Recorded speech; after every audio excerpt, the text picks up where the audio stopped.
used mainly for like racing games, and that's what a lot of people really liked about Payday was that it was very fast paced. Yeah. Because even if you were like had the heavy armor like I'm wearing now on our YouTube video, which you should be watching, or else it's all. What's up, everyone? Welcome to Nerd On, the podcast you didn't need, but you deserve. Where all levels of nerd. That was a nice touch. Yeah, that was good. When planning a heist, you'll need a team. Of course, with every job, there comes a risk, complications, and of course, rewards. Today, we are talking about the first-person horde action RPG shooter, Payday 2. That's a lot of descriptor. Thank you, Dane. It is a lot of descriptor because this game evolved into a weird thing. But yeah, let's get into it and introduce the host today. My name is Tom. I'm Corey. And I am Josh, and this episode is brought to you in part by the members of the Nerd On Nation that is powered by Patreon. As a member of the Nerd On Nation, you get fun perks, like you get early access to these episodes. You get bonus episodes that nobody else hears, like the extra in the minute. The minute we break down something in a minute. It's actually quite fun. It is to time ourselves I dig it. Of doing it. It's a quick minute. It is a quick minute, man. It's the longest minute I've been a part of. Yeah. You also get early access to our merch and discounts on merch and all that fun stuff. You also get access to secret channels on our super public Discord server. So check it out. And at the same time, you're helping us to upgrade our content and be able to do this more and more and more. So and more. And until we get our own payday. Yeah. This. We're going to rob a bank. So check it out, nerdon.tv/payday. Just kidding. Patreon. Hey. And then go over to that Discord, nerdon.tv/Discord. And a huge honorable mention to Apogee, Odyssey, and Embody Audio. There it is. But that's the housekeeping. That's it. Yeah. Shall we get... There isn't really a on good with one. this heist of an episode? Yeah, there we go. I usually try to use the title, but that's much better. Yeah. Let's get on with this 2 of an episode. Just like Let's get on to this episode 2. Yes. Well, bring up this episode. We're talking about a video game. It's not. We haven't talked about a video game in actually a while. Really long time. Yeah. In its entirety. So, and I think this isn't something we're going to rate, is it? We didn't talk about it. We didn't put it out there. Well, the thing is that also this game, it's not like a gauntlet. It's not and like, it's not done. Yeah. So because it's a service-based game. Yeah. Right? Yeah. Oh, yeah. So there's not going to be really a grump, but I would say at the end of it, we should kind of give our thoughts, our final thoughts to the audience if they're thinking about playing it. The thing is that this game has actually been out for quite a long time. So if you haven't gotten it yet, you might never get it. But I was the kind of the jerk off that was like, guys, we should play this game. We should play this game. You were. I was stoked because I had it in my Steam library I bought it for a group of friends. It was on sale for $5, probably like 5 years ago, maybe 6. And they did not install it. And so We're sitting right here. Just kidding. It just never happened. And so when you're like, we should play this game, I was like, we should play this game. 100%. Well, because like a couple months ago, it was like on sale on Steam, like ridiculous prices. And you were like, hey, I got this thing for really cheap. Yeah. And then all the DLC for really cheap. I mean, I think Corey kind of segued right into it, which is pretty much what is going to be normally after, I guess, that Grump segment would be our initial reactions and first impressions. Yeah. So Corey, since you were kind of starting up a little bit of your story, what were your thoughts of the game? So I ended up playing it on my own for a little bit before we all jumped in together. What do you know what year this was around, maybe? Again, probably 5 or 6 years ago. So maybe 2016. Okay. I want to say around there. Maybe 2017 at the latest. But I bought it during one of the summer sales. Mhm. About $5 a copy. Got a lot of the DLC. And I actually had a blast. I thought, what a cool experience it could be to just get 3 of your friends together and go rob a bank. Mhm. Like it's the movie dream that you get to interact with, right? So I played with a few random people. I played on my own a little bit, and I loved it. But it's not the same without a group of people that at least not for me. Like I've talked about this on the show a lot. One of the reasons I play video games is to connect with my friends and stay connected. And most of the games I play are co-op. So, in that sense, I didn't have a great experience my first time around. But once you guys got it, and we got to hop on with like Dustin or K-Pax to join us and fill out the squad. I was in heaven. I had a lot of fun, especially trying to push the difficulty. But we'll get into the details on that in a little bit. But it's if you got the right group of people, you could do it for hours. Yeah. Josh? I had never heard of this game at all. Like not even a little bit. Just the candy bar. Yeah. And that's just and the day of the week. I hadn't heard of it until we actually a couple of years ago at E3, we interviewed Almir Listo, who is actually the producer of this game, for another game, The Walking Dead. And we were doing our research and I was like, oh, Payday 2, because he's a part of one of the companies that's a part of this. And he's in Payday and I remember you were like, Payday 2? Yeah. And I was like, what's Payday 2? And then I basically forgot about it for a while. And then Tom mentioned it a couple months ago and I got into it with you guys. You guys were my very first experience of Payday 2. And it was so much fun. It is chaotic AF. It can be, yeah, for sure. Horde shooter. I did some stealth ones on my own with computers, but when you're with a group, it usually ends up just being utter chaos. Because everything's loud. Yeah, because Tom had this weird thing that he said where he was like, you guys need to get experience without the group. And I was like, all right, cool. So I started playing with randos and it's not the same. No. It's not the same, like you said. And it's like, because you have no communication, you just kind of like. Are you playing this on Steam or PlayStation?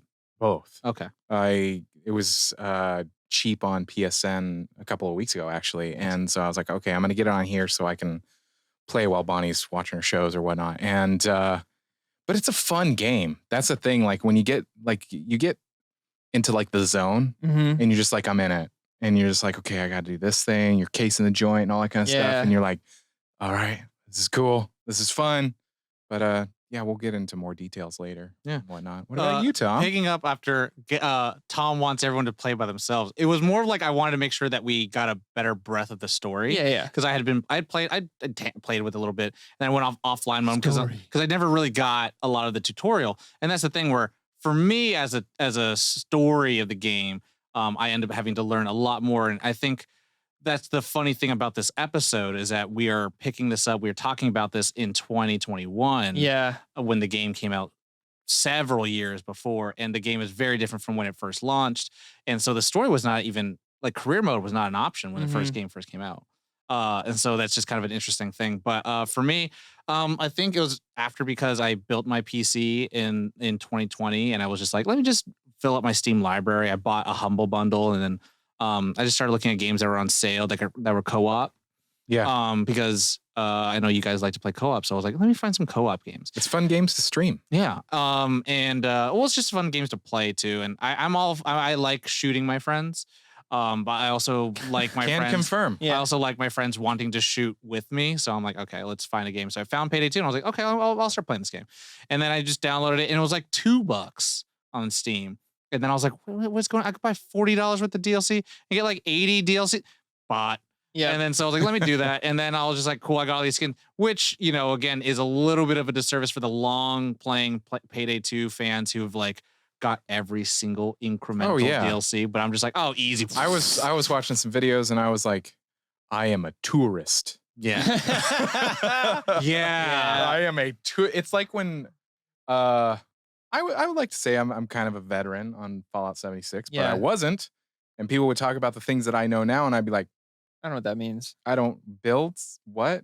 What are you talking about? We'll get into that. Oh yeah. So I mean, but now I know, and I'm like, just when I discovered what going infamous meant, I was like, oh okay. I really enjoyed it. Because it is kind of frenetic, but also I do love that fantasy of like being able to like case a joint, customize my dude, go with the crew of people. You get to live out the movie Heat whenever you want. Yeah. I mean, and that's a funny thing where like the developers were highly inspired by Left 4 Dead, and the Left 4 Dead developers were like from Counter-Strike mods, but then like they also took that like fun idea of like, oh, you're playing like a story, and that's why the AI is a director. And we covered Left 4 Dead, which is like so fun to think about that. We covered Left 4 Dead. which was inspiration for this game. Yeah. And then Payday 2, you know, how they, or Payday the Heist and then Payday 2, how they're more like, well, what if we just kind of utilize that same kind of mode of play where it's a linear storytelling, but it's non-linear path. And I really, really enjoyed that. And so yeah, I liked it, and I enjoy like customizing my safe house and all that stuff. And like me playing online too with a bunch of randos, and I'm playing on Steam. To me, the chat's really nice. It's just like they're like, "Do you want to go loud or stealth?" And I was like, "Let's just go loud. It's quick." And then everyone's a level 100 or 89. I'm like, "Okay, cool. So you guys are just taking me along. Just gonna follow you. I saw somebody with so many numbers and letters next to their name, and I was like, I'm following They're them. real. I'm following them. And then I'm Big like, brother. Like a fucking shadow. like the thing is like I'm hosting, but I'm not hosting. Right, They're right, hosting. right. They're the one like, all right, "What do you want to do? Whatever you want to do." Whatever. Hey man, whatever. Yes, you want. Daddy. But no, I mean the game is filled with spaghetti code and bad glitches and bugs, which is just kind of funny because you're kind of like, this was a $2 game. I get it. Can't complain. Yeah. But yeah, it's also way how it was developed. But anyway, so that will be like probably our initial reaction and brief synopsis. We'll move on to the next two segments, which are going to be our production and brief synopsis, I guess. Is there? Okay. I mean, I don't know if there's really a brief synopsis. I guess production, just production. Just production. Yeah, I'll do I'd say brief production. synopsis. The produpsis. Oh man, brief synopsis. Rob a bank with your buddies. Hey yo. And get paid. Hey yo. Yeah. You like masks? We got them. We got a lot of them. Yeah. All right, Production. The publishing company is 505 Games, known for Brothers, A Tale of Two Sons, Dead by Daylight, Death Stranding. The developing company was Overkill Software, known for Payday the Heist, Payday 2, and Overkill's The Walking Dead. Notable creators, I know. Director, David Goldfarb, known for Battlefield, Bad Company 2, Metal Hellsinger. Producer, Almir Listo, known for The Walking Dead. Designer, Ulf Anderson, GTFO, and Grin. Grin Okay. was their original company. Number in series is a second of third, with Crime Wave Edition being an improved version of the game. I did read that 3 is Apparently in in the works. Notable franchises, Payday. Original release date, August 13th, 2013. Cast, Ron Perlman as Rust, Lance Reddick as Karen, Giancarlo Esposito and the dentist the dentist. As the dentist, yeah. Bokeem Woodbine as the elephant, and Damien Poitier as Chains. So the funny thing about the cast too, like I put in the notes, these are all like this big celebrity introductions. I mean, you can have You Keanu- see So the them in cast the- is actually the people, like producers who work that, like Ulf. Almir is Yeah. in there. Yeah, and that's the thing where I mean, there's cast members such as like Ethan and Gila Klein from H3 podcast. Keanu Reeves. Oh, is yeah. John Keanu Reeves Wick. is John Wick, and they did, and that's the funny thing. So like now we can kind of talk about Is this just like, Yeah, go for Now it. here we go? yeah, we can talk about favorite parts, a little bit of the history of the game, and also like what we learned, and also our favorite moments and all that stuff when we're playing. That's just like the crazy thing where like for every character that's in the game now, there were character introductions, because at first with Payday the Heist there was just like Wolf, Chains, and Huxton, and as well as a Dallas, yeah. And then when they introduced each character, they had like a little cinematic, just like most games and all that stuff. Live but, like, action, right? yeah, but then now again, it's so funny that we're like finally getting in the game that like we're like, oh wow, these all took a long time for them to Yeah. introduce, because first character I started playing with was Jiro. Mhm. And that was like a character that came out in 2015 and 16. Yeah. And everyone was like, okay, this is hype. Like, this is really cool. This character came out, because there were other characters that got introduced that people weren't really excited about. Yeah, I probably play as one of those. I forget my guy's name. I'll look it up right now. I played as Dallas. Dallas. I Yeah. liked Dallas. I thought he looked cool. He looked great in a suit. Mhm. And I was like, hell yeah. No, yeah. And I think it's just interesting. I love that also we happen to be playing this game. It's Overkill. You love Walking Dead, Josh. Yeah. And so like it's just very interesting as well. Like Walking Dead started being in development in 2016. Yeah. Yeah. It was in development, and it was pretty much, I would say, weeks away from release. Corey and I got to play it. We got to preview it at E3, and we had so much fun. Now, comparing the two between Payday and Walking Dead, how similar, how different? It was I would say that game was a pretty solid mix of both Payday and Left 4 Dead. Mm. So it had these big moments where hordes would rush at you, like Left 4 Dead, but also sound was very important in that game. Like Payday. Like Payday, like you Yeah. had to really stealth, and the more sound you made, the more zombies would come. And I think it even reacted off your voice, or could. I can't remember, but I know that Like sound proximity was chat or something super like that? super important. Yeah. It was they were really talking clean. about features that they wanted to It was- build into the It game. was a beautiful game. It was a lot of fun. I'm sad it's gone. Do we know what happened? Why They lost the rights. They lost the rights. Wow. They couldn't come to an agreement with for the studio. console version. Wow. They couldn't come to the agreement with the studio about AMC. some things they wanted to change. No, it's called Starbreeze, I think. Yeah, Starbreeze is it's weird because Starbreeze, I think Overkill owns Starbreeze. work with them. They couldn't work work with out them. with the creators of The Walking Dead, Yeah. that Mm. company. So certain aspects of the game they wanted changed, and so they dropped it. And then without the consoles, they just couldn't afford to just do a PC game. I think they actually filed bankruptcy Yeah. a couple of years ago because of this. Wow. Yeah. Because it's like a $30 million license. Yeah. Or something like that. So it's a bummer. We had a lot of fun playing it. It was really hard, but it was really, really cool. Yeah, I would have loved to try a kind of Payday in the apocalypse, but it is what it is. This is a lot of fun. I really, really am addicted to customization games. And the first thing I did, I play as Bodhi, I believe it's Okay. pronounced. Oh yeah. But the first thing I did was make my guy. I unlocked a Joker mask, and I learned how to paint it immediately, and unlocked the purple I accidentally suit. spent like 200,000 on customizing my mask because I forgot. I didn't see Wasn't the paying attention to prices. the I was price? just like, Yeah. "Boop-a-doop." Oh, There goes all my money. well, But I look cool. I'm really happy with how he looks. I have him whenever it's regular, not crazy, over the top, loud, like we're gonna have to put on these heavy suits kind of thing. I have him look like the Joker, and then I have this other total There's that costume. dope purple suit. Yeah, I got the purple. I do the white now though from like Oh, Dark okay. Knight Returns. Mhm. But Nice. yeah, it's a lot of fun. I mean, getting into the game, I was like, overwhelmed isn't the right term. It's not. It was just like you get into this it. keeps going. It This just- rabbit hole keeps going. It's like I think even Tom mentioned offhand. He's like, "Oh yeah, you can customize that. Click there." Well, and, Oh, So- there's so many masks. There's so many things. yeah, because of with John Wick, that's when they released the perk deck. Mm. And that's the one thing that I actually really liked, kind of like retrospectively discovering. I felt like this game like really spoke to what both of you kind of like. Whereas like high customization, co-op Builds. shooting, Man, but then also builds are where it's at for me. So I am a World of Warcraft player, a Diablo 2 player. Like finding what builds are gonna get me through something is What's gonna make you Magic the OP. Gathering. and then you have like at least 12 profiles. Yeah, You can I have 4 total, but like I am someone, again, I play with a lot of people, like all the games I play are with a group of people, and my favorite thing to do is find out what everyone else wants to play and then find my niche within that's going to support those two.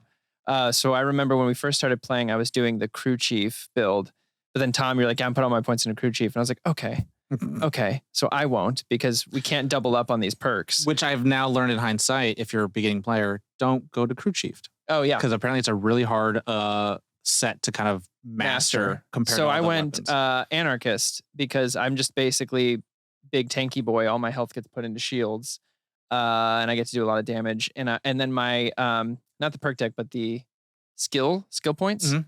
are all in the kind of crew chief type skill points where I'm carrying extra med packs. I can yell at people to get them up. So I wanted to be this kind of You were kind of the healer. So to speak. tanky boy who could go heal people and A just pa- take bullets. A priest? Paladin? Paladin. Yeah. Yeah, I basically built. So a you were paladin. everything.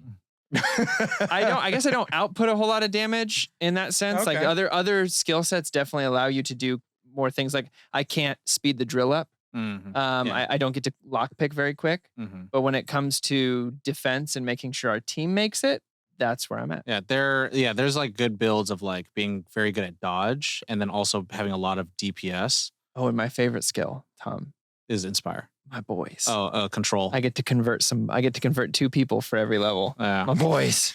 And then Don't kill my guy. If you play in like the higher difficulties, you can control stronger enemies, which is ridiculous. Yeah. Like dozers? I think so. Well, I don't know about that, but I know that there's medic dozers that we haven't even touched yet. I'm like, oh my god. I always yell and Tom and Josh. I mean, K-Pax has commented on it, but when I'm converting people, I always go, "Do you believe in the power of the word of corn?" Jesus. And then they convert.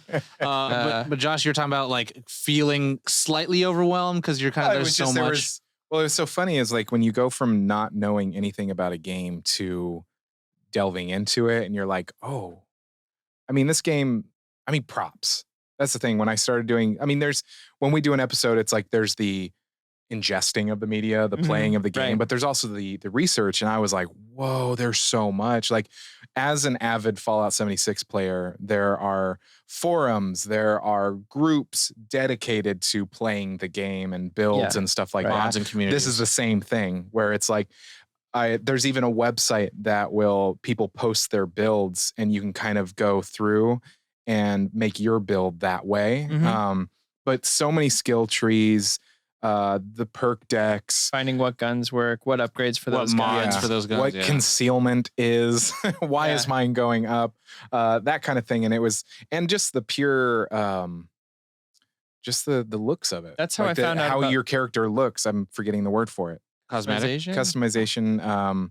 But I mean, that props to this game for being 8 years old, and it had a hot fix like a couple of days ago. Yeah. It released a DLC a couple of months ago. It's like, that's really hot damn, that's cool. A lot. I mean, and I think to me, again, we kind of came at it now playing it at like the best time because it went through a lot of. I mean, I played it 5 years ago, and it's very different from now 5-6 years. It ago. had a lot of awkward growth stages. It had a lot of missteps and a lot of face plants on the ground.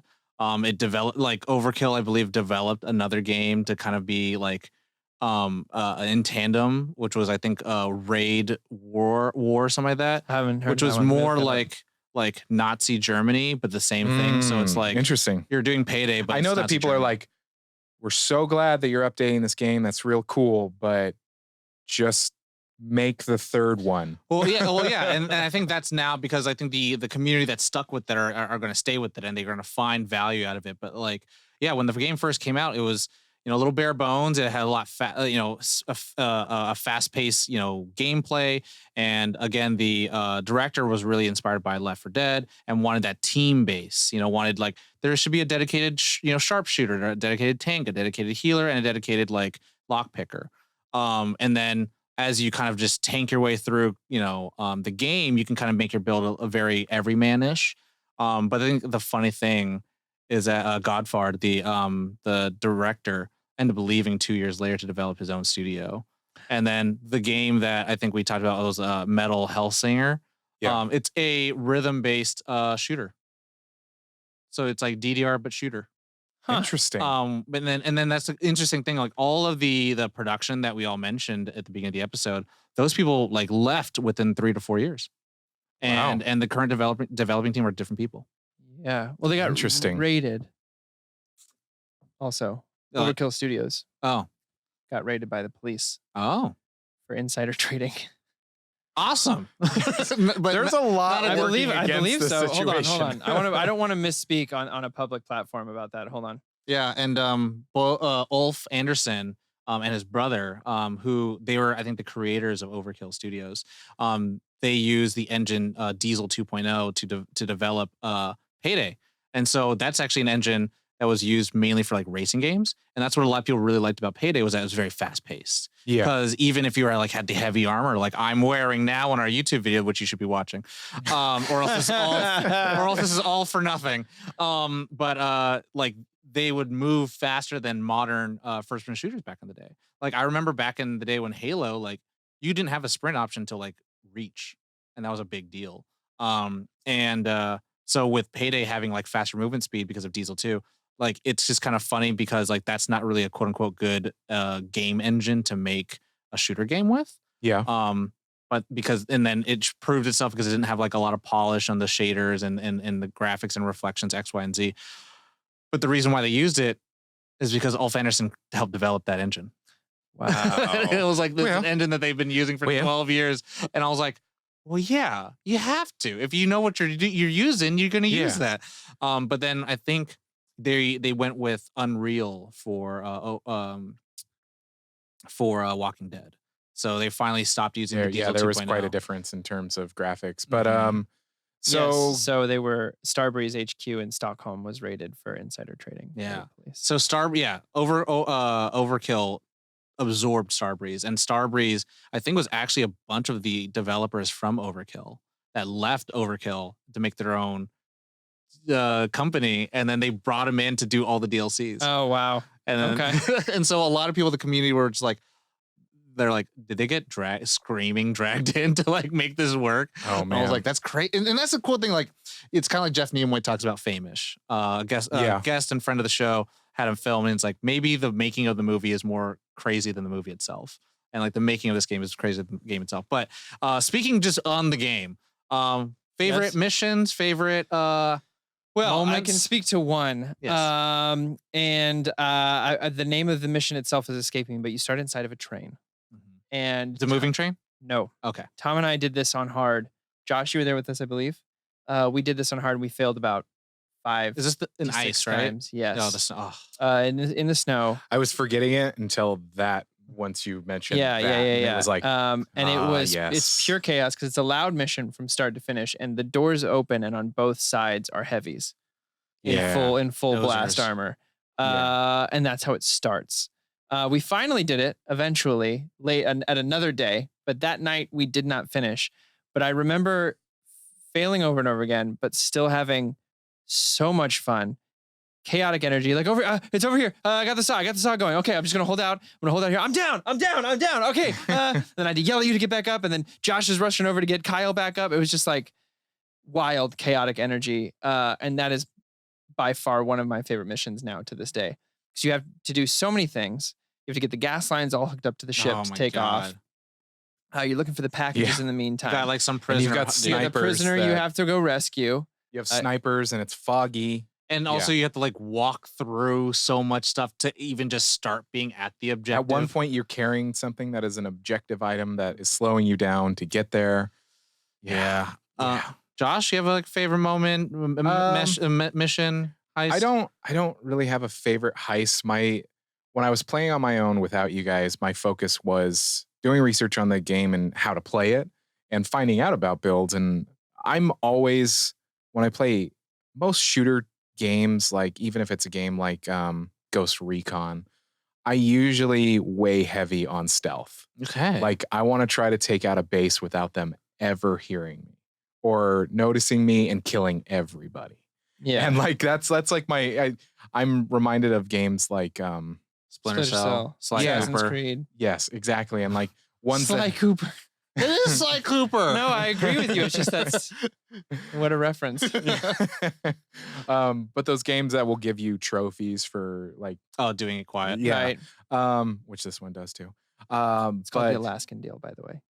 Anyone out there listening who wants to try it out, it's called the Yeah, Alaskan we were deal. doing it on stream and someone suggested it, and Yeah. then they didn't. I think they knew. Yeah, they did knew know. that we were. Yeah. yeah, But so, what kind of build do you have, and also the mission? I mean my build it's pretty limited because I'm not as leveled up, but I just started going up basically, I mean, it's focused on making Turrets. no, it's No, I it's thought like that's ECM. you. Oh, my bad. Like ECM, making sure that cameras don't find you, Yeah. being able to mark people that Very are low close so you know where everybody is, being able to lockpick quickly, body bags, a lot of body bags, concealment, that kind of thing. And it was really cool. Like one of the first missions that we did together was that like, it's just that like, The bank. welcome to the game, Yeah. that bank. And I did it with these randos, and same as you were saying in the chat, stealth, let's do stealth. And we go in, and if you do it right, you can get it done within like 6-7 minutes. If nobody Yeah. catches you, nothing happens. You're like, boom, 'Cause you- boom, you- done. The key cards. Because you get everyone down. you have to just like ground. get like $50,000 or something like that, right? Yeah. And then if you just use that on the ATMs, you could just get out. Yeah. Yeah. You don't And- even have to go into a safe. But it's not even that. It was interesting because being the tourist and watching, this is one of those games that I was huge level, lots of infamy. I'm like, yeah, I'm following you and whatever you do. And yeah, they took out the guards. We took down the tellers. Everybody was hostages. Nobody was alerted. People walking by outside. You got to duck down every once in a while. Yeah, they started the drill. They got all of the hostages into the middle room. That little room with the scanner? Yeah. The printer? And we were done. You take out the cameras, you make sure nobody sees you, and then on the flip side, there was this one mission that I was playing with. Again, all three of these randos are veterans, and they were not satisfied with taking with what the mission tells you. Like, they wanted all the money. Just get 4 bags. By the end of it, we had like 20 bags. Hell yeah. And then we have to escape with those, and it's one that the escape is on the roof. Oh, it's where the car crashes. You didn't just finish the mission. So there's a chance for those of you listening. Sometimes you finish the mission, you put all the thing in the bags, day 1, everything's fine, you put them all in, you get away, the end of the mission. I'd say 1 in every 6 or 7. All of a sudden it says day 2 and or day 1 continued, and you had to pull your van over, like they blew out the tires or something, or you crashed it, and now you've got to defend yourself from the police and the army while a new way for you to escape comes through, like in a convenience store or somewhere, or just in the middle of the freeway. And part of the stealth build is being able to throw your loot bags farther. Nice. Which you wouldn't think, oh, that's such a weird thing, but like on this particular level, you take the loot bags from ground floor and you throw them up there. Oh, and then you can move quickly up the stairs. And it's a lot about like silent communication. There is a skill tree that says you can throw your bags 50% further. So I was like, I got that. That's what he was saying. So there's like this silent communication where it's like, when it's us, we can talk. We can be like, hey, you go do that thing. Hey, I'm going to throw those bags over there. When it's not, it's monkey see, monkey do. It's like, you're throwing the bags and you're like, I'm going to be that guy. I'm going to take these and I'm going to... Or they do that thing where they jump and then like point at the thing. And you're like, oh, okay, I'll get it. Yeah, I got you. So, because I figured out the typing chat like slowly. I was like, oh, I typed T. Because I was using a controller. It's like, oh, type T. Oh, hey, what's up, guys? I'm a noob. TY, GG. GGG. So sorry. OMG, GTG. But it wasn't, lols. You guys tell the stories. Sorry. Raptor. No, keep going. Oh, sorry. I was playing this game. Same veterans. This is the night that I was playing a lot. And this one game, we were on this mission. Should have been easy, but there was this one person that just wasn't listening. That's wasn't watching, wasn't paying attention, and it was just like they wouldn't get to the objective mark. It was almost like you were watching it and you're like, you're doing that on purpose, aren't you? You're trolling us? You're trolling us, aren't you? Because they just womp, womp. Out of 4 people, 3 people are at the and you place. can see them, and that's the thing. So when you're everyone listening, tiny pause. You can't miss anything. No, like if you drop an ammo bag, see-through walls, a medic pack, all the contours are outlined. You will see your teammate. You will see enemies everywhere. They're all see through the window, and all the teammates have to make it. Yeah. Yeah. And so like you'll know where every objective is laid. Everything has like a little runic so you can see everything. So like it's very hard to miss something if you're like absolutely not paying attention. If you're paying attention even a little bit, you can get it. But go on. So this one guy. Oh, this one guy, he just would not, and finally it was just like bloop, bloop, everybody left. Everybody just left. Like, cool. What a waste of a night. Yeah. That's what they wanted. Yeah. For me, so my build, I don't know what I'm going for. I'm going for cheese. I like to cheese as much as I can. And do almost no work. When I play Overwatch, I play Torbjorn. And so you're the turret boy. I'm the guy, or NoobTube and Junkrat. Yeah. So whatever makes it easier and faster. What do you mean by cheese? Because I have something in terms of video games. What I think it means. What do you mean? It's pretty much it's let the game work for you. It's very much okay. Then it is dominant game theory, which is very much like do whatever is the easiest for you. It's like when I used to play MLB 2001, I knew where the strike zone was, and if I hit it a certain place, I'd get a home run each exactly. time. That's dominant game theory. Like if you know, then why wouldn't you? Especially if it expedites. That's the entirety of Diablo 2. Yeah. Like right now, I'm playing Diablo 2 in preparation for the release, and so I'm remembering all of the little like dominant game theories. Like there's certain runs you do. Like there's this one boss that always drops runes. So if you want to build rune weapons, You go and you just run this over and over and over and over and over and over and over and over and over and over, and you get all the runes you need, and then you can Grind make whatever AF. you want. Yeah. End game content done. Yeah, in Bloodborne, there's like a staircase, and if you get this like rolling enemy type coming towards you, you can just walk around the staircase and they're stuck there. Yeah. And then you just wail on them. And it's like, and it's a really hard enemy. So it's like, if you know the information, why don't you use it? That's the theory of it. But for me, with I typically like to just be like, cool, I'm gonna do a grind as much as I can so that when it comes down to it. So last time I played with you guys, I had 4 turrets. I have 6, and they're all suppressed, so they don't make noise. Dope. And so they work brilliantly. We almost got a stealth mission done when it was just you and I playing. Remember at that mansion? And then it just all went to shit. Oh yeah. And I'll say that for one of my favorite missions I did, or I really just enjoyed. I enjoyed playing with you guys, and I like kind of like learning the maps and stuff like that. This one that I really like, and it's really frustrating. Josh, I think you'd like it. It's a John Wick mission. It's the yacht heist. Okay. We did that. Did we do that? Yeah. Okay. And it's quiet. If you get caught, if you're loud, it's done. And that's the thing with this game. It's funny that you're like, I like stealth. There's only 11 stealth missions, like absolute mandatory stealth missions. I think there's like 12 optional on top, and then there's 80 loud missions. Yeah. I mean, I love the levels that force me to be stealthy, because as a new player, I was like, oh, okay, You did not finish so the yacht that's mission, Tom. that's what happens. Oh, okay. Then what helps me with, oh, okay, cool. So like now I can tie up 7 people. Yeah. And it's like, I have like, oh, now I can lay down 2 body bag things. Yeah. It's like, I would say that's my only frustration with it, is that if you don't have a stealth build, you can't do those missions. And so like there were certain ones that I was trying to play through the storyline, or like trying to play through playlists, just to like, they're like, if you do this mission all stealth, then you unlock this certain mask or this gun or whatever. So I was trying to do them, but I don't have a stealth build. So it was basically impossible.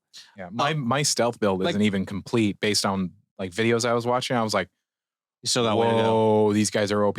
Because I've only focused on that because I really only play with you guys. So I've really only focused on the anarchist build. Is there a perk that allows you more than 4 drops per mission? Because right now I'm at a limit where the 4th guy I kill, I answer as walkie, and they just go, yeah. Oh, I think that's a part of the is that the game as a whole? But is there a perk that allows you like a 5th one? Or you can do an ECM jammer. Yeah, you do an There you go. ECM jammer, so that doesn't. Yeah. So you don't waste one of those. I've seen that's pretty much the best way if you want to speed through a mission, is make sure you have an ECM jammer to do whatever you need to do, and then just bolt through. I think Josh is getting close to that build where it's going to be harder for players like us, Corey. But I will say impossible for me. Just because I think we kind of glossed over it. Corey, what was the first thing you said today while we're setting up about this game? That there's no story. Yeah. So everyone listening, there's no story. That's why I kept doing story with finger quotes. Everyone who's listening, yeah. And that's what we were talking about, like playlists and stuff like that. So we talk about missions. It's like, how do you start? The story is just a playlist. Yeah, you literally get thrown in, and so that was kind of. There are missions that are on the map. Yeah. There are missions that like when you told us, hey, play the story. I mean, you didn't know either. And I was playing. I was like, we agreed as a company we should play the story. No, this is Tom's fault. 100%. I need to blame somebody, and it's Tom. I wanted to prepare. But the thing about it, when you play the storyline list of missions, randos join you because you're basically you're a part of the. It puts you on the map. Yeah, well, unless you play offline. Unless you play offline or do friends only, and that's it. So that's the thing. So when the game first came out, it was just like you just play missions. These are the heists that you have available to you, and you can play up random whatever's queued up. And your friends could play, randos could play with you. And then after like 2016, that's when they're like, here's career mode, which is actually going to tell you, like, here's like these list of games that should be given to you. It's essentially what I read about it is that it's the missions in chronological order. Yeah. And that being said, like even the tutorial that you get through, you're like, do a quiet and do a loud mission and then go to your safe house. Like, that wasn't even an option back in the day. It was just like, go to your safe house or do a mission. Defending your safe house is pretty fun. And I mean, defending the safe house is good, especially if you're trying to get continental coins. And that's something we haven't talked about. Continental coins allows you to unlock perks, or not perks. Before you unlock them, essentially. Yeah. Force and unlock. Force and unlock for like weapon slots, but also increase your safe house look. It also allows you weapon customizations, like anything you want to unlock, you can use continental. And that's kind of the thing that you'd want to start farming later in the game. And that's, I think, something we have not got into yet because we just haven't played. And so that was a funny thing while we were playing this game. We're having a lot of fun, and like and that's the funny thing where it's like there is no story. The game is a little lackluster in terms of the depth of the story in that sense, or soulless if you want to say it that way. And all of it kind of relies on the heavy lifting of gameplay. Yeah. Of like how are you playing, how are you customizing, and how are you like answering problems to questions that they're providing here and there. But the late end game stuff is like crime sprees and farming for continental coins and going infamous. And those are things I had to end up learning later because I was like, why can't I go infamous? You can only go infamous after you hit level 100. Yeah. And after you have a crime spree over like 50. And a crime spree is pretty much when you play nonstop heists.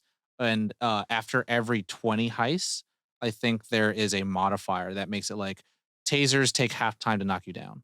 So it's like it gets tougher and tougher and tougher and tougher. I would In one session?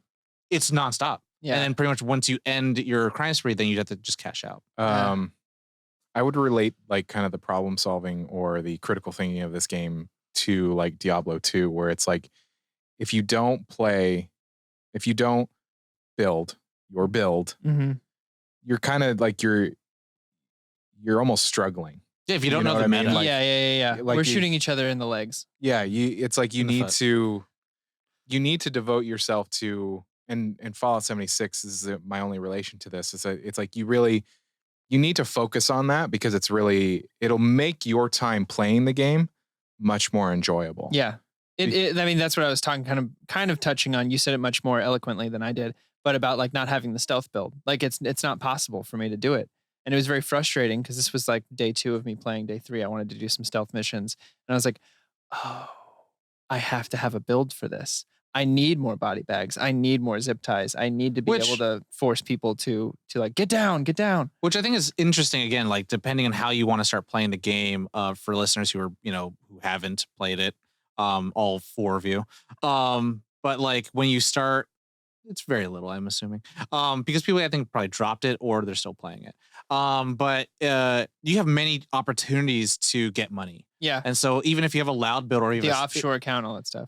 the offshore account allows you to go to missions that aren't normally available to you. And like that was like the biggest mystery for me because I was like $4 million going to my offshore account. You get $1,000. Like was my own taxes? I stole that money fair and square. Why can't I use it? And then I'm like, caught by the feds, man. You gotta send it offshore. and so I realized now that You gotta like clean it. if you want to play specific missions or host specific missions for your friends and they're not popping up or not queuing up for you, then you use your offshore account. Yeah. But And you use the offshore account for the unlocks on that mission as well. The drops and stuff. Which is nice because I would usually host and I would buy the mission and then Tom would usually unlock the extra stuff for the mission. It's cool to buy those extra things like Ace Pilot or Ace Driver. So it's like it ensures that you don't have the escape day. Yeah. But also escape the gauge courier items, Mhm. which end up coming out later on which really become helpful when you're doing crime sprees because they unlock like specific types of mods. So like you've played with some mods of like you fire and like you fire a bullet and it becomes like fire. Oh, so yeah, one of my offhand gun is the snub nose shotgun with the dragon breath bullets or dragon bullets. And it cuts down anyone with a shield instantly. Oh, and then I did the akimbo. It was fun watching you with that thing. Well, you just hear people scream, ah! Yeah. You'll be this guy that I was telling you guys about with all the numbers and the letters. He was using a bow and arrow. Okay, so the bow and arrow. The bow and arrow and the javelin are like one of the strongest weapons. And I they have haven't the- unlocked his loadout, and I was like, "It's just purple." Mhm. He's just like, I haven't unlocked the bow. and it's expensive. Yeah, But why. that's kind of the cool thing too. So just finishing up what like my build kind of is now. Mhm. So I have 6 turrets. I have a frag grenade. I use my are they fist, silenced? Yeah, turrets? they're Yeah. suppressed. and I use 2 shotguns Nice. because now one of my akimbo or just 2. one shotgun primary, one shotgun secondary. Do you use the snub nosed or what do you use? I don't know which one I use, but one of them, they both have, one could like pop, pop, pop, pop, like shoot really fast. I'm like, I like this. And Yes. it can mow people down, which I'm like, I needed more like stopping power. But pretty much when I've played with randos on the internet, everyone's just like, good use of turrets. I'm like, yeah, I guess. Like I wanted to, like, Take a compliment, Tom. I wanted it, but I'm just cheesing. So me min maxing, there's a specific gun. I of course was like best What does gun. mid maxing mean? Min maxing, meaning basically you're utilizing every single part of everything to be the best that you can be. So like IV training in Pokemon would be min-maxing, or making sure that there's no fat in your build, making sure that you have the best guns, the best armor, blah blah blah blah blah blah blah, on and on and on and on and on. And so the HMA or ISMA 12 gauge shotgun, that's the one. That is like unanimously across the board the gun you need to have if you're doing a loud build.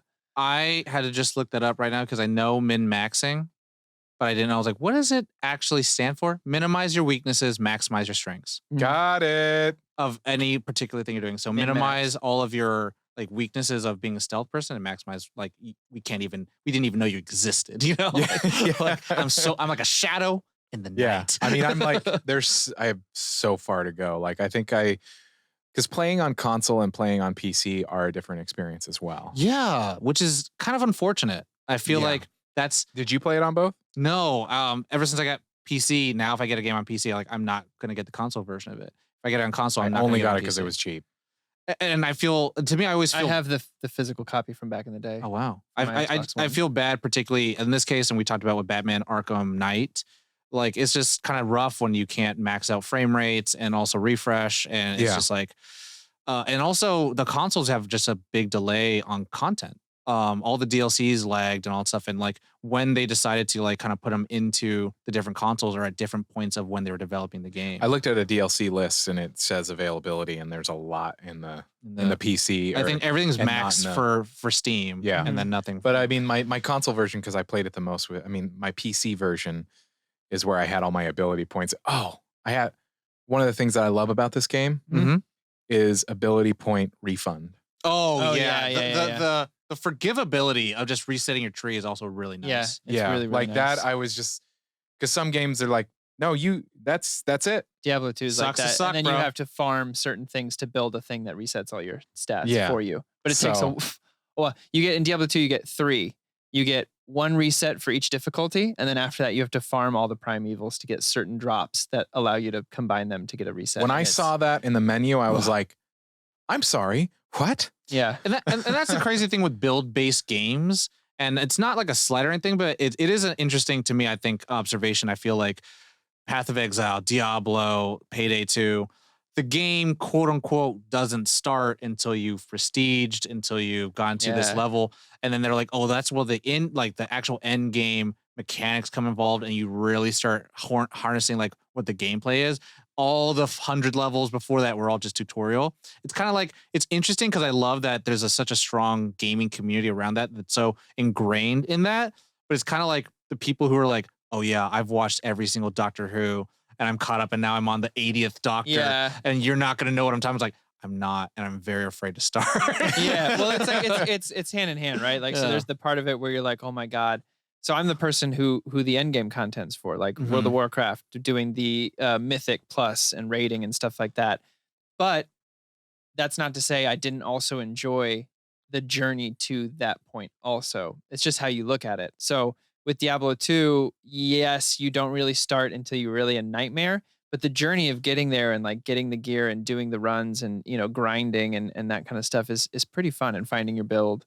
And figure out what works so that by the time you get to the end game, you're like, all right, I know what I'm doing. In a way, it gets very like roguelike in a way. Yeah. Where you're just kind of like running through missions, because with crimes free, that's the thing, you can have really big rewards, but the end game is to actually go through really quickly. You're like, you know, that your friends are like, oh, we're gonna leave with 20 bags. It's like, no, you leave with the 4. Like this is not the mode to play where you just like try to reap that. You're talking about the highest difficulty. GTFO and stuff like that? now. Well, even crime spree, like you can have different modes of crime spree. Like, so you can have it normal, very hard, and all stuff. But it's just like they're gonna get harder. Yeah. So like you can't be playing this game where it's like It's like a horde mode in some games where they just like each level there's more zombies. You're doing very hard, right? We're doing very hard. I was doing very hard because now I'm at the point in the career mode. I'm still in chapter 1, which is ridiculous. There's only 3 chapters to begin with. It's chapter 1, chapter 2, end game. But it's ridiculous that I'm like, oh my God, I spent like 10 hours just in chapter 1. Which I'm like, good bang for your buck, I guess. But at a certain point, it's like you can't move on unless you're playing this on very hard. Yeah. And so I'm like, okay, I like that because it's a nice increase, a slow like, hey, we're bringing you up Yeah. to speed. The only one Yeah. we didn't do on very hard was Alaskan Deal. We never finished that on very hard. I don't know how you do it if you're not level 100 already. Yeah. Like I that, don't like know. the amount of skill points. As far as we got was pretty fucking amazing. Yeah, and just also, again, I feel bad. I'm like making this the longest. This is what my build is. I focus on turrets and a lot of cable ties to bind up my hostages and to pick locks really quickly and to drill Titan drills really quickly. So whenever someone else starts drilling something, I'm like, Let me fix that. well, it's so funny because like you know we all like that was the airsoft on the table. Yep. Everyone listening. Be mindful of your props. I know. Tom. I'm sorry. I can't talk. There is a mission called 4 Stores, and you and your teammates have to go and rob 4 stores at the same time. And all of them have a safe. And so, like, I set my drill up in the Asian store, of course, because I'm like, come on, I have to, you know, I'm gonna. Yeah, rob. right. I feel it feels wrong if I let them rob you. I have to be the one rob you. And then so I set up my drill. And I know all of them sit there, so I'm like, I gotta go run all over there and then upgrade their drills. And then one cool perk that mine does, you know, the drill will fail. It will start failing. You have to restart it. One of the perks I have, I could just hit it and it restarts again. Yeah, the punch. I don't have to just hold the button anymore. Yeah. So there's cool things. I'll say this too. Shiro So is cool. intimidating as hell. Jiro? Yeah. He's terrifying. A lot When he's angry and yelling and it's and that his, well he also like his main mask is that like Oni Kabuki demon. the Yeah. Oni demon. Yeah, it's good design. Yeah, I mean, I was like, and that's the white suit. He was one of the fan favorite character because they had an animatic when they released his character, and he was like, so there's different enemy types we talked about. So Yeah. there's dozers, there's taser people, there are medics, and then there are the what are they? Oh, you said tasers. They're the invisible guys. Oh yeah, the like ninjas essentially. Yeah. The like stealth dude, like fucking Sam Fisher. Give me the name of it. Okay, yeah. But like in the animatic, he was just cutting them down with katanas, and everyone's like, they are so hard. They are so hard. Apparently, they were also developed to kind of replace hunters, like in Left 4 Dead, because they're invisible. They knock you down. Cloaker. They knock you down really quickly. Dozers are like tanks.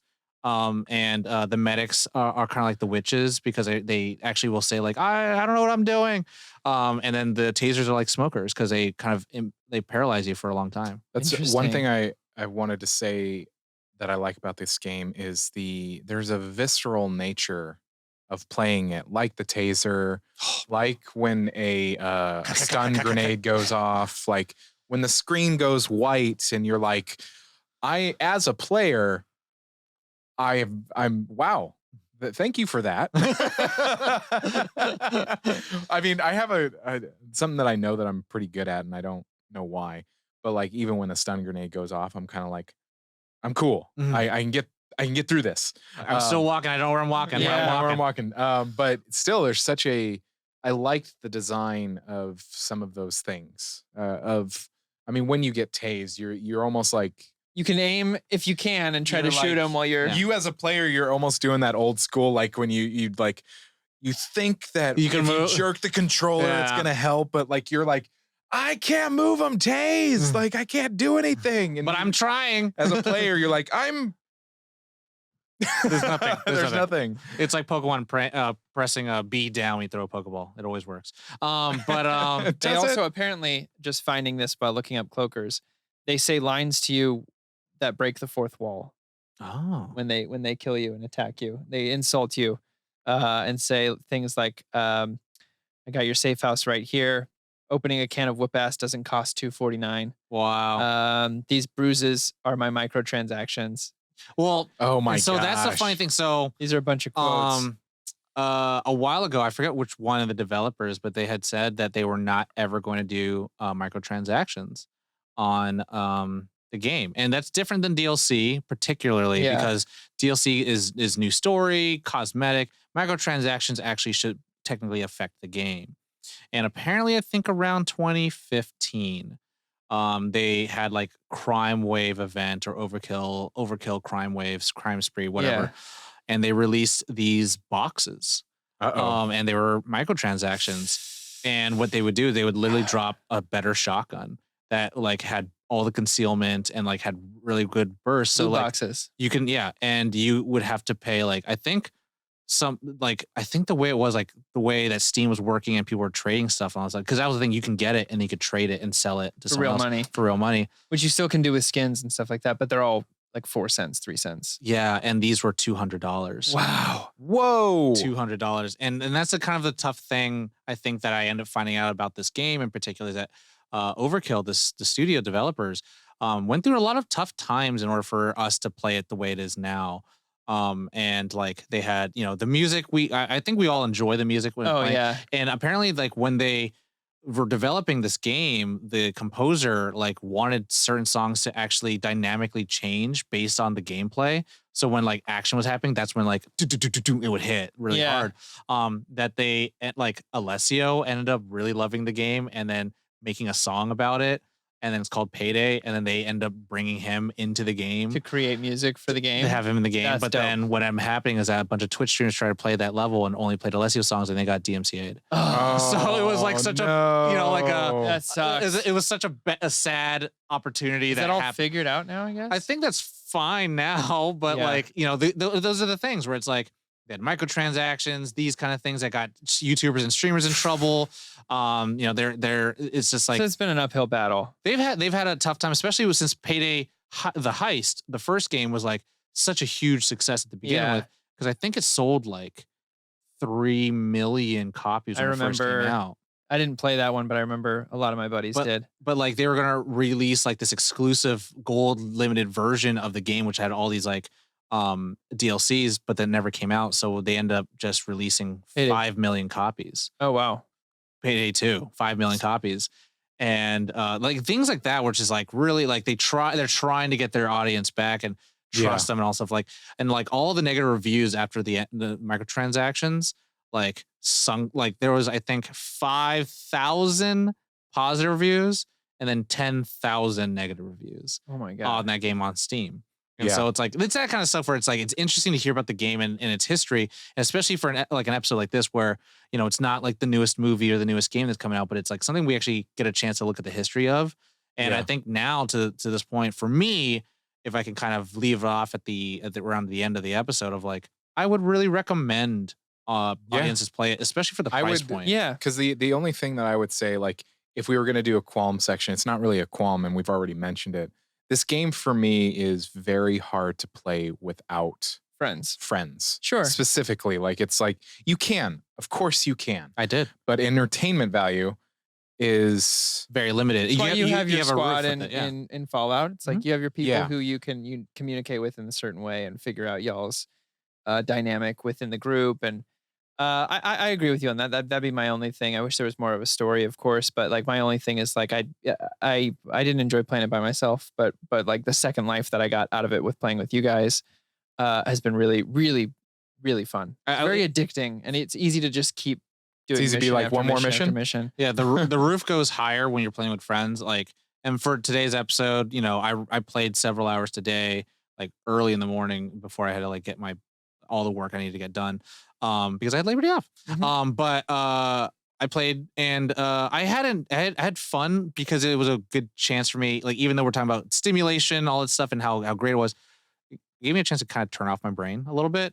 And that's kind of the thing where we all have our friends that we made online that we play with certain games like Fallout, like Diablo, me with Splitgate at this moment.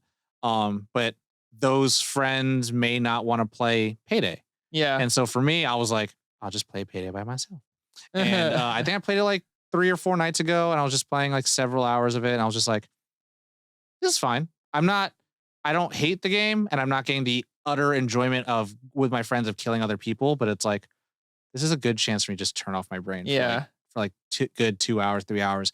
And it's enjoyable in that sense. But yes, the roof and the mileage you'll get out of the game is increased when playing with your friends. Yep. It's fun to be carried. It's Yeah, I very bet. fun to be carried, but you can have fun where you're kind of, I don't know. What would you think? You're not participating the same way. Do you think it's more fun when all of us know what the mission is, or when we don't know what the mission is? I think it's a lot more fun in the chaos. Okay. I mean, like the not knowing. The not I knowing mean, part. to me, it's both. There's a beauty in both. I think there's the fun part of not knowing the mission, like Josh said, is there's pure chaos. You're like, grab But the what I mean, line. it's like, But everybody comes in with their specialties, and it's like, oh, okay, and we might run it once. right. Oh, I but, see. But my point to the other side of the coin is that when we do know the mission, there are variables that change every time to keep it interesting. But it's nice to like have that level of professionalism that you would think of like if you were in the movie Heat. Like, all right, Yeah. we know what's happening. Josh, go grab this guy, get this guy. Tom, you set up the drill. I'm going to case the outside, make sure no one's going to get I'm going to find the key card and get the guards. All right, go. And then trying to execute a plan and exercise sort of like this weird restraint, but also flexing your skills a little more. I think there's fun in both for sure. There was a guy or someone who was in my party, and they literally said, I don't know how to play this mission. And I was like, I'll just stay in the back. And I was like, thank God you said. I typed back, I was like, thank God you said that, because I don't know what that would do. And then the two other people who was a level 89 and a level 100, they're like, we got you. it was like, you just cook. You can take up to 9 bags. You could leave with 3 if you want. Oh, is that one? It was like, it was a cooking the meth one. And the thing is, when you don't know what that mission is, you don't realize that the guy who's giving you the instructions will mess up. Mm-hmm. And then you'll just throw in the first thing, and then after you throw it in, he was like, oh, actually I meant this. And then you're like, cool. And then you blow up the lab, and then the mission's over. Yeah. The moment the meth lab blows up, the mission's over, and you're like, and so when you know how to play the game, you're like, oh, okay, Give him a cool. sec. I know what it is. Yeah. But also that also happened, like, I felt bad when I was hosting these games, and I didn't know what the heck to do. And then all these people would carry, and they're like, okay, we're going this way. This. I was like, okay, cool. Yeah. And it is nice. I would say that to me, Look, there's a reason they're not hosting, Tom. So yeah, they're just there to help. But also, if you are going to do like protect your safe houses, you do normal, a bunch of people are going to join, because it automatically always gives you 3 to 6 continental coins, and that's just a currency. Well, I have one waiting right now. Yeah, if you do let the crew take care of it, it'll stop it for 12 hours, and you can come back to it. But and that's the thing where it's like knowing the meta of the game, I think to me is like a pretty steep hill, steep upward climb. Yeah. And once you get there, then you're like, oh, I could God out right now. And that's going to be like where I'm going to find the most enjoyment, is like climbing to God out, and then be like, yeah, whatever mission you want to do, Let's I'll do just that. go. Let's just do it, baby. I feel complete. Well, I don't yet, because I wanted to Oh. say, hey, remember when I threw a bag full of diamonds off of the building? Yes. So you can get an achievement for throwing money off of a bridge into the water. I do remember that though. And that's the thing. Well, I saw my achievements. I have 113 achievements. You know how many there are total? No. There's like 1,259. yeah, there's I have over 49. There's over 1,000 Okay, achievements. let's check this. I have the Steam app on my One phone of the here. achievements is owning the game. So they were just like, we're gonna make everyone feel so good. Thanks for playing, Yeah, buddy. and then I'm like, and that's the thing. Overkill Software. Hey, look, I want everyone to win. I know the game companies are it's hard. Obviously, have not problematic practices, please. Yeah. And be good people. And I have 82 out of 1,246. isn't it wild? Wow. But yeah, I think to me that's every single DLC they had 4 more achievements. I think something like that. And I was like, Yeah. wow. It's like you can platinum a game on PSN, and then they DLC, and it's like, now you have 96%. How does that feel? Yeah. Here's that achievement for Final Fantasy VII that you didn't need. It's called Get All the Achievements Again on New Game Plus Plus. Yep. You're like, now I feel complete. Now I feel complete, because I had to admit that I threw money off of a building, and everybody went, no, that's not what. Okay. Everybody home, thank you so much for listening or watching. Let us know if you've played Payday 2 and your thoughts. School us. I'm down to be schooled. What build about you got Payday going 2. on? Yeah. Join that Discord, nerdon.tv/Discord. There is a games channel. Let's continue the conversation over there. Chat it up, baby. Like I said at the top, Pew pew. nerdon.tv/Patreon. Join that Nerdon Nation. It does allow us to grow. It does allow us to upgrade our content. Over the past year, we have upgraded to these 4K cameras and this really special board and stuff. So for the audio listeners, Corey is ticking up the set dressing airsoft guns I've used, and he's shooting all of us I'm shooting in the air like a. like a cowboy. Yeah. There's a cowboy. You ever fired a gun in the air while yelling? Whilst yelling, ah! There is a Wild West DLC. Yeah. And Josh. loves cowboys. All right, everybody. We gotta go. All right. Guys, thanks for for listening. We appreciate you all. Take care of yourselves. If you liked what you heard today, stop by, rate, review, share us with your friends, your families, your squad. Share us. Your Share your contractor, builds. Yeah, share your builds. We want to hear. I want to know because I'm a toolist. your informant. Teach me. Teach me the your ways. Your blackmailers. Yeah. Anyway, you know the drill. As always. Nerd on.